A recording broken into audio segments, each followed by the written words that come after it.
Je vote pour la science avec Isabelle Burgon.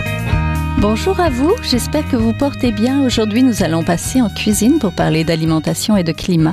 Les aliments de notre assiette possèdent tous une empreinte carbone. Nous pouvons la calculer en additionnant toutes les ressources énergétiques nécessaires pour que nos aliments croissent et se retrouvent à notre table. Pour chaque morceau de viande, orange ou mangue que nous portons à la bouche, il est possible de faire le total des gaz à effet de serre émis pour le rendre disponible à son consommateur. Nous allons le voir à Je vote pour la science. Comment faire des choix éclairés pour minimiser l'impact de nos achats à l'épicerie et obtenir un bilan carbone plus léger? Restez à l'écoute.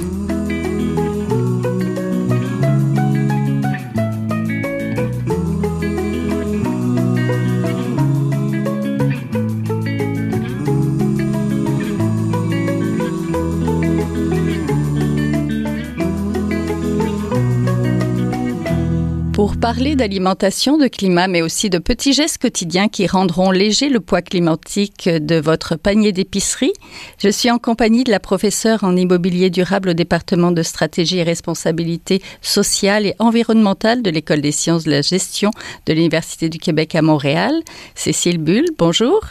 Bonjour. Je suis aussi en compagnie d'Élise Desaulniers, qui est directrice générale de la SPCA de Montréal et chercheuse indépendante. Elle est l'autrice de 3 ouvrages, Je mange avec ma tête, dont on va parler aujourd'hui, Vache à lait et le défi vegan 21 jours aux éditions Stanké. Bonjour. Bonjour. Parlons d'alimentation et de son empreinte carbone. Si j'ai une pomme du Québec, une orange de Floride, une mangue du Pérou, chaque fruit a un poids climatique différent, si je comprends bien. Expliquez-nous ça un petit peu, professeur Bull. Oui, bonjour. Oui, effectivement, chaque aliment a un poids environnemental et puis il faut tenir compte de l'ensemble du cycle de vie pour bien comprendre l'empreinte environnementale d'un produit et comprendre tout ce qui a été émis depuis la production agricole, donc tout ce qu'il a fallu utiliser comme machinerie agricole, tout ce qu'il a fallu utiliser comme pesticides et ainsi de suite, le transport, la façon dont ça va être éventuellement préservé ou mal préservé, donc dont on va le gaspiller, et puis la façon dont on va le préparer, finalement la fin de vie. Donc oui, effectivement, tout ça, tout au long du cycle de vie, on va avoir des émissions, et chacune de ces émissions va contribuer plus ou moins fort à l'effet de serre et à d'autres catégories d'impact. Et évidemment, on peut parler de l'utilisation des terres, de l'utilisation de l'eau et ainsi de suite. Donc, si j'achète la pomme au Québec qui est d'ici, est-ce que je peux m'assurer qu'elle sera plus légère pour la planète que... Alors, ou c'est plus complexe que ça? C'est bien plus compliqué que ça, parce que peut-être que, effectivement, pour la pomme, probablement que le Québec est un territoire dans lequel on peut avoir un bon rendement, mais pour certains fruits et légumes, peut-être que le rendement sera plus élevé ailleurs. Peut-être que si on le produit au Québec, il faudra utiliser des serres et les chauffer, ce qui va impliquer une empreinte carbone plus élevée pour le chauffage. Donc, selon les fruits et légumes qu'on va regarder, c'est certain que si j'essaye de produire des mangues au Québec, je vais avoir un problème en termes de consommation d'énergie. Donc, c'est souvent beaucoup plus complexe et il faut avoir les données pour être capable vraiment de quantifier l'impact environnemental associé à chaque fruit et légumes. Oui, on ne peut pas juste se fier à notre gros bon sens finalement. Madame Desaulniers, vous avez écrit un ouvrage Je mange avec ma tête, un livre publié en 2011. Les choix que nous faisons pour nous alimenter ont des conséquences sur notre santé, mais aussi sur notre environnement, n'est-ce pas? C'est vrai. En fait, le livre a presque 10 ans. Heureusement, le monde a évolué depuis une dizaine d'années. Mais à l'époque, et puis encore aujourd'hui, dans une certaine mesure, les gens n'ont pas conscience des conséquences, ou très peu conscience des choix, des conséquences que leurs choix alimentaires ont. On sait que nos choix de moyens de transport ont un impact sur la planète, qu'il est beaucoup plus écolo, par exemple, d'aller travailler en métro qu'en auto, que prendre l'avion a un impact important. Mais pour ce qui est de nos choix alimentaires, je pense que on n'a pas conscience de l'importance que ça a. Puis parmi les gestes individuels qu'on peut poser, qui vont avoir un impact important sur notre empreinte environnementale, nos choix alimentaires le sont. On parlait du transport des aliments il y a un instant. Donc, bien évidemment, en général, on va avoir l'intuition qu'un aliment produit à côté de chez nous a un impact moindre que celui qui est produit de l'autre côté de la planète. Mais comme le professeur Bull Bull le disait, il y a plein d'autres facteurs qui rentrent en ligne de compte, mais le type d'aliment qu'on mange est encore plus important, là. Évidemment, choisir de manger du tofu qui a été produit dans l'Ouest canadien va avoir un impact beaucoup moindre que du bœuf qui a été produit dans notre cour.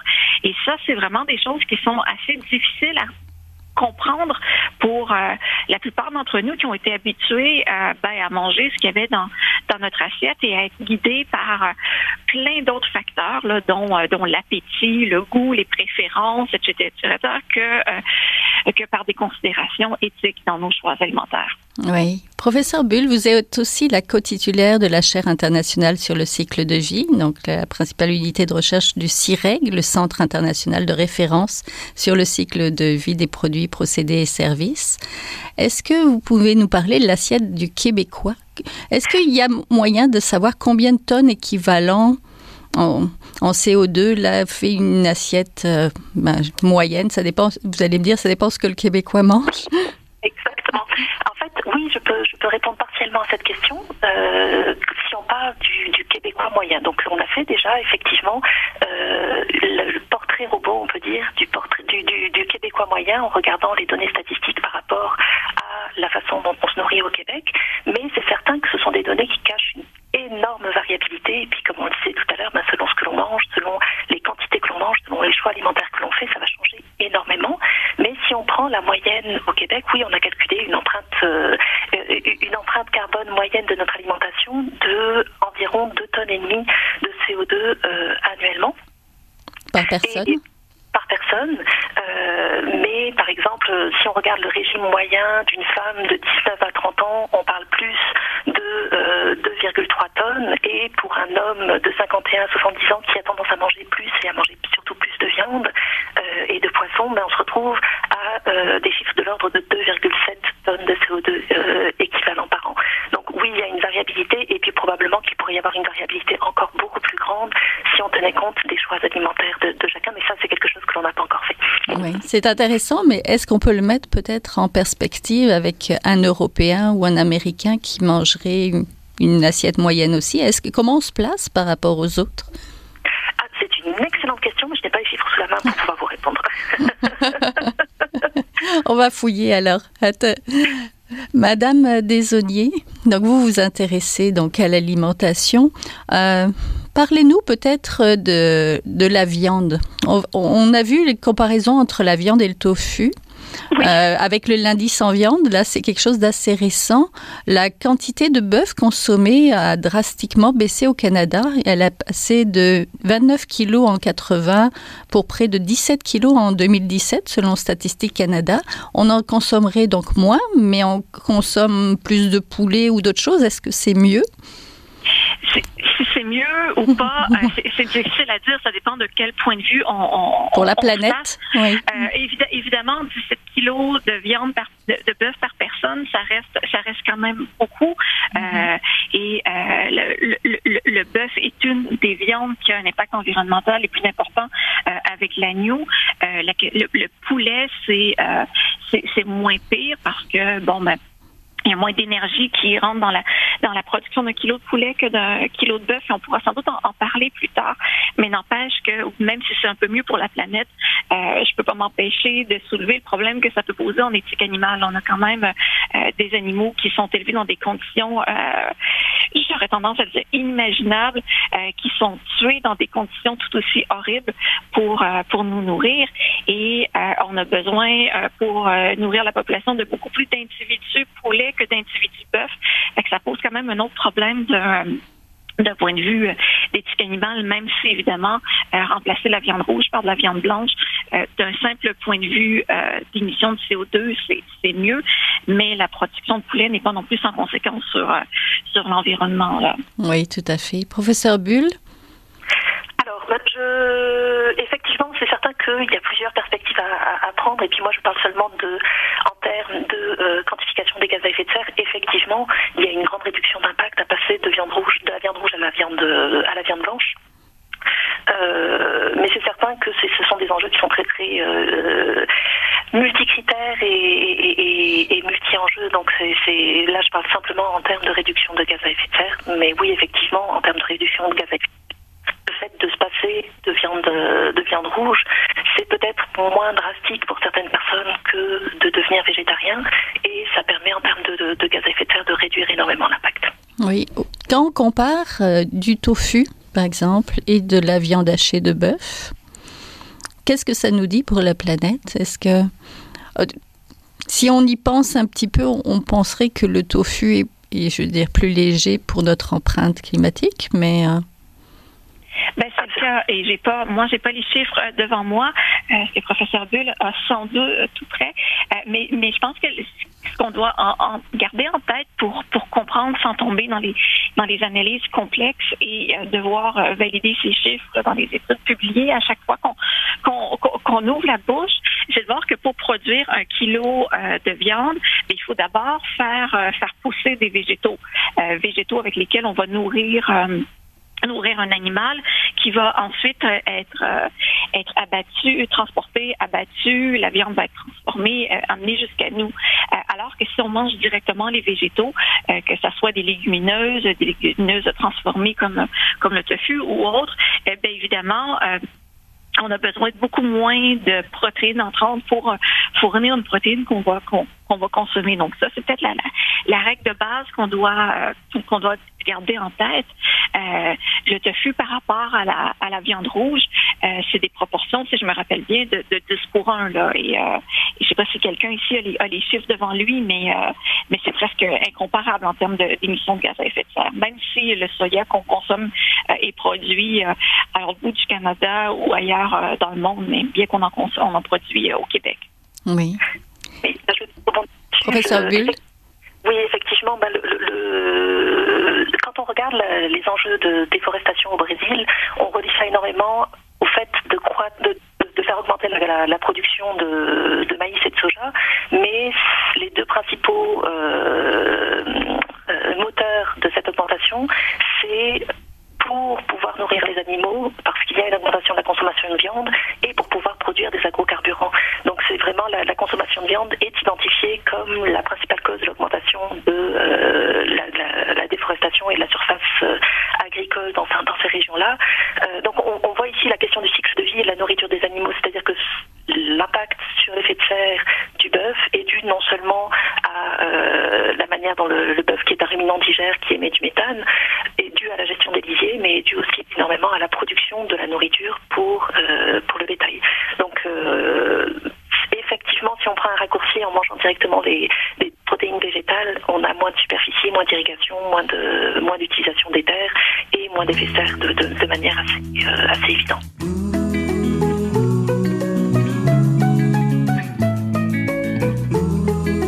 Vous êtes toujours à Je vote pour la science, là où la science rencontre la politique, une émission produite par l'agence Science Presse. Vous pouvez visiter son site internet au sciencepresse.qc.ca. Pour terminer, parce qu'on a déjà parlé du végétarisme ici, il y a 20 ans, c'était difficile de manger végétarien. Aujourd'hui, ce type de restaurant et de menus se multiplie, une bonne chose, comme l'a montré une récente étude dans les cafétérias de l'Université de Cambridge en 2017. Simplement doubler l'offre de repas végétariens, 2 menus sans viande sur 4, au lieu de 1 sur 4, aurait permis de réduire la consommation de nombreux consommateurs omnivores et de réduire leur empreinte climatique. Donc, est-ce que c'est une voie à privilégier, ou est-ce qu'il faudrait privilégier le local et le bio, ou est-ce que c'est le même combat finalement, vegan, local, bio, le même combat? Alors, moi je dirais que... Attendez, professeur Bull d'abord, oui. Oui, je dirais qu'il faudrait avoir vraiment toutes les informations pour être capable de nuancer tout ça, parce que souvent il y a des intuitions que l'on a qui mènent à des choix qui sont en train de déplacer l'impact ailleurs. C'est-à-dire que quand on dit on veut manger local, manger local à tout prix, ça peut entraîner des déplacements d'impact. On veut manger bio, le fait de manger bio, ça peut entraîner aussi d'autres déplacements d'impact. On parle de rendement qui diminue et on peut avoir d'autres conséquences à cause de ça. Donc il faut garder à l'esprit quand on produit bio la question du rendement. Et par contre, pour ce qui est de devenir végétarien, la question c'est aussi de à quel point est-ce qu'on devient végétarien, chacun dans son cheminement est rendu plus ou moins avancé en termes de réduction de son empreinte carbone. Et c'est certain que si chacun fait l'effort de faire 1 ou 2 repas par semaine végétariens plutôt que quelques-uns qui deviennent absolument végétaliens, on aura probablement une plus grande portée à nos mesures. Donc je pense que c'est une question de quantification d'impact, d'information par rapport à quel est l'impact vraiment des aliments que l'on met dans notre bouche, mais aussi de réfléchir au cheminement de chacun, c'est-à-dire je pense que effectivement certaines personnes sont très très vertueuses dans leur manière de se nourrir, mais d'autres personnes peuvent faire un premier pas qui va vraiment compter, qui va vraiment apporter quelque chose, simplement en se passant de viande 1 fois, 2 fois par semaine. Donc je pense que c'est très très important effectivement de le faire. Oui, Madame Desaulniers, vous êtes d'accord avec ça? C'est un cheminement? Oui, c'est un cheminement, puis on peut parler de degré de végétarisme, on pourrait quand même aussi peut-être parler de degré de véganisme, parce qu'évidemment, on en a très peu parlé, mais remplacer la viande par du fromage, ça ne règle pas nécessairement le problème. Il faut quand même penser que les vaches laitières, quand elles arrivent au bout de leur vie active, là, qui était à peu près à 5 ans, elles sont transformées en viande hachée, donc la filière lait, la filière viande, de même que la filière œufs et la filière viande, c'est les mêmes faces d'une même problématique. Donc, remplacer des protéines, la viande par d'autres protéines animales, c'est pas nécessairement ce qu'on peut faire de mieux pour la planète. Donc, j'ai tendance à encourager les gens à essayer le plus possible de découvrir les protéines végétales et à intégrer des menus véganes dans leur alimentation autant qu'ils le peuvent. Puis on a tendance à voir ça comme une espèce de montagne impossible à surmonter. On a quand même vu dans les derniers mois partout à travers le monde à quel point on a réussi à changer nos habitudes, ce qui nous semblait absolument impossible il y a à peine 6-7 mois. Aujourd'hui, il fait partie de notre quotidien, là, mettre un masque pour se déplacer. Voir moins de monde, travailler de la maison, etc., etc. Et ce que je vois autour de moi, particulièrement chez les gens un peu plus jeunes, là, les étudiants des cégeps, des universités, c'est que adopter une alimentation végane, si on s'y prend bien, puis surtout on a la volonté de le faire, c'est accessible. Donc je pense qu'il y a c'est probablement plus facile qu'on peut le penser, probablement surtout pour les gens qui sont en début de vie et qui voient bien que la diète occidentale traditionnelle n'est pas nécessairement soutenable pour l'avenir de la planète. Oui. Professeur Bull, comment faire pour alléger notre assiette? Vous avez un projet que vous avez développé, le projet Boussole durable. C'est un outil, une base de données pour nous guider dans nos choix de consommation. Oui, alors pour l'instant, c'est un projet qui est en émergence. On est en train de commencer. On a déjà une première base de données, une version bêta de notre base de données de la consommation au Québec qui se focalise sur l'alimentation. Donc on a pu effectivement sortir un portrait robot de l'assiette du Québécois où on voit effectivement, on parlait de la viande, que la viande représente seulement 7% de ce que l'on mange, mais 36% de l'impact environnemental de notre alimentation en carbone. Par contre, ces données-là sont des données d'inventaire du cycle de vie qui doivent encore être intégrées dans des outils pour l'aide à la décision. Une application dans laquelle ces données ont été partiellement intégrées qui a été développée par l'OBNL Polycarbone, mais on est encore en train de chercher à créer toutes sortes d'outils à partir de ces données-là pour non seulement informer les citoyens par rapport à l'empreinte de ce qu'ils mangent, mais aussi par rapport à tous les autres gestes du quotidien que l'on fait. Donc les impacts de nos déplacements, les impacts de nos vêtements, de notre logement, et ainsi de suite. Et donc non seulement les informer sur l'empreinte environnementale associée, mais également les accompagner, justement, accompagner chacun de manière individuelle, là où il est rendu dans son cheminement par rapport aux gestes les plus pertinents et les plus efficaces, en évitant tout ce qui est intuition environnementale fausse. Parce que souvent, on va mettre énormément d'efforts, les gens ont énormément de bonne volonté, on va mettre énormément d'efforts pour essayer de réduire son empreinte, mais parfois on passe à côté de choses majeures, de déplacement d'impact, quand on est en train de faire des actions vertueuses. Donc l'idée, ce serait d'avoir vraiment ce qu'on appelle une boussole durable qui permet de prendre la bonne direction et d'avoir toutes les informations en main pour bien faire ses choix durables.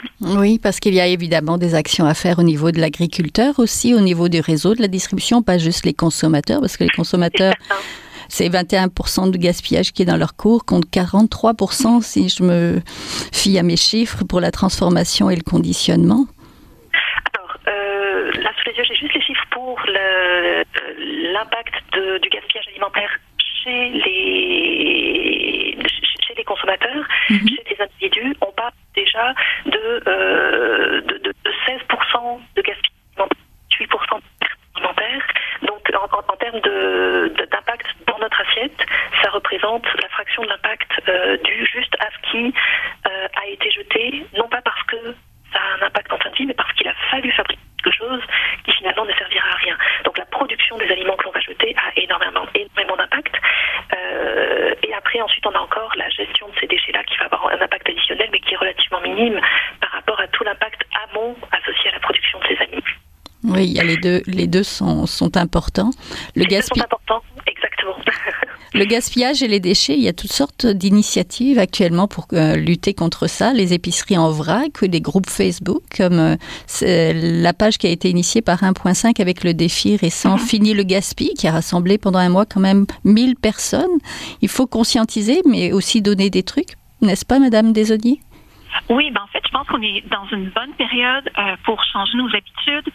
On est beaucoup plus à la maison. On mange évidemment beaucoup moins au restaurant. On a peut-être un peu plus de temps aussi devant nous. Donc, c'est peut-être une bonne occasion pour revoir un peu nos façons de consommer. Quelque chose qui fonctionne bien pour éviter le gaspillage alimentaire, puis peut-être porter une attention à ce qu'on met dans son assiette, c'est de planifier nos repas un peu d'avance et n'acheter que ce dont on a besoin pour nos repas à venir pour la semaine ou des trucs qu'on va pouvoir congeler. Donc, profiter de la période un peu difficile qu'on vit là pour faire le tour de sites web remplis de recettes, s'acheter ou emprunter des livres de recettes et puis commencer à planifier d'avance nos repas et de faire ces courses, non pas sur ce qui nous fait un peu envie à l'épicerie, mais sur ce qu'on va réellement consommer dans la semaine. Je pense que c'est une bonne façon de se remettre sur les rails pour consommer de façon un petit peu plus durable. Oui. Professeur Bull, comment faire pour alléger notre assiette de GES, justement? Une partie de la réponse se retrouve dans les choix que nous faisons à l'épicerie. Oui, tout à fait. Une partie en fait, en réalité, il nous reste encore beaucoup de chemin à faire pour être capable de donner des gestes concrets, mais c'est certain que quand on regarde ce qui compte vraiment dans notre assiette, la question du gaspillage alimentaire est très très importante. Donc bien planifier ses achats pour manger ce que l'on achète, c'est certain que c'est une stratégie évidente. Après, c'est certain que quand on regarde la place de la production de viande dans notre assiette, on se dit que effectivement le fait de se passer de viande et de poisson et de produits laitiers est probablement une stratégie qui est pertinente, ou de réduire ces consommations-là. Après, c'est certain que il reste encore énormément à faire, parce que la question c'est que si on évite la viande, par quoi est-ce qu'on va la remplacer? Est-ce qu'on n'est pas en train de déplacer l'impact ailleurs? Certains choix végétariens risquent de changer, de représenter aussi un certain impact, et tout ça il faut encore qu'on le quantifie. J'ai quelque chose qui me vient à l'esprit, par exemple, qu'il faudrait analyser plus en profondeur, toute la question de l'irrigation des amandes, parce que les amandes sont une alternative végétarienne. Je sais qu'il y a des régions du monde comme la Californie dans lesquelles c'est un enjeu majeur. Donc il faut garder à l'esprit l'ensemble du portrait pour bien comprendre, est-ce que en trouvant une solution à un problème, souvent on a la pointe de l'iceberg sous les yeux, est-ce qu'on n'est pas en train de déplacer l'impact ailleurs? Et c'est pour ça qu'il faut vraiment avoir des outils pour bien comprendre l'ensemble du système, bien comprendre l'ensemble des enjeux selon une perspective cycle de vie. Oui, en mode solution, il y a aussi des choix politiques à faire. Il y a eu le 22 septembre dernier le lancement de la nouvelle stratégie nationale pour encourager l'approvisionnement alimentaire local dans l'ensemble des institutions publiques québécoises. 85% des 4000 établissements publics doivent se doter de cibles d'ici 2023. Est-ce que ça pourrait être quelque chose à pousser, Madame Desaulniers? Évidemment, toutes les mesures qui visent à avoir des choix alimentaires plus sains sont positives. Dans le cas de l'achat local, la seule chose qui m'inquiète, c'est que le transport, ça compte à peu près pour 10% des émissions de gaz à effet de serre. Donc, en se concentrant sur le local, on oublie un peu tout le reste. Donc, il faut voir aussi ce qu'il va avoir comme choix alimentaire au-delà du local. Je pense à des choix politiques qui m'ont semblé un petit peu plus audacieux. Il y a par exemple des arrondissements de Montréal, je pense à Outremont, qui se dotaient d'une politique végétarienne pour tous ces achats dans le cas d'événements, etc. de l'arrondissement. Je pense que c'est le cas aussi sur le plateau Mont-Royal. Et ça, je pense qu'on a peut-être là une belle opportunité pour les institutions politiques de donner l'exemple. pour que ce que je souhaiterais, c'est que l'option par défaut, quand c'est quelqu'un d'autre qui choisit pour nous, là, je pense à cafétéria d'école, d'hôpitaux, de réception, etc., ça soit des soins végétariens ou véganes. Là, je pense qu'on aurait peut-être des politiques qui auraient un peu plus d'impact que simplement l'achat local. Oui, professeur Bull, il va y avoir un répertoire des aliments québécois qui est développé actuellement par Aliments du Québec et Équiterre. Il y a aussi le guide alimentaire qui pourrait nommer les impacts environnementaux, comme l'OMS le recommandait l'an dernier. Les choix politiques, importants pour vous? Pour moi, le choix politique qui serait le plus intéressant, ce serait de justement avoir cet étiquetage environnemental-là qui permettrait de comprendre à chacun les conséquences de ses choix. Je pense que c'est une information que les gens n'ont pas et qui permettrait vraiment d'être une courroie d'entraînement pour que ceux qui ont de meilleures pratiques durables dans la production puissent positionner par rapport aux consommateurs. Je pense que chacun a son rôle à jouer. Tout à l'heure, on parlait du rôle de l'agriculteur par rapport au rôle du consommateur et le rôle du politique. Je pense que c'est quelque chose que l'on doit faire tous ensemble, mais qu'une information pertinente et éclairée est au cœur de cette transition-là. Si on a la bonne information, alors ensemble, on pourra prendre la bonne direction. Et je pense que s'il y avait un choix politique clé à prendre, ce serait cette information-là auprès du consommateur pour qu'il puisse faire prendre des choix éclairés et pour qu'il puisse vraiment entraîner la production vers des modes de production plus durables. Oui, il y avait un livre de Laure Varedel là-dessus. Hein. C'est voter de consommer. Mm-hmm. Donc, c'est toujours ça. On est toujours là-dedans, en fait. Ben, merci beaucoup. On était en compagnie de Cécile Bull, qui est professeure en immobilier durable au département de stratégie et responsabilité sociale et environnementale de l'École des sciences de la gestion de l'Université du Québec à Montréal et co-titulaire de la chaire internationale sur le cycle de vie. Merci beaucoup. Puis on était aussi en compagnie d'Élise Desaulniers, la directrice générale de la SPCA de Montréal et qui est chercheuse indépendante et autrice. On va mettre les liens vers ses livres. Merci. Merci beaucoup. Bonne journée. Voilà, c'est tout pour cette semaine. À la régie, Daniel Fortin, à la recherche, Aurélie Lagueux-Beloin, à la réalisation et au micro, Isabelle Burguin. J'espère que vous avez aimé cette émission. Si oui, partagez-la. Je vote pour la science est une production de l'agence Science Presse avec Radio VM. Écoutez-nous, nous avons des rediffusions tout au cours de la semaine et vous pouvez aussi le faire en podcast sur le site de l'agence Science Presse. Je vous souhaite une belle semaine, portez-vous bien. Jin Jiahua est un chercheur typique de ceux pour qui les progrès de la bioinformatique ont préséance sur le sens biologique et pour qui la grosse science constitue la seule logique. On y parle de génome, de transcriptome et de spliceosome, de traductome.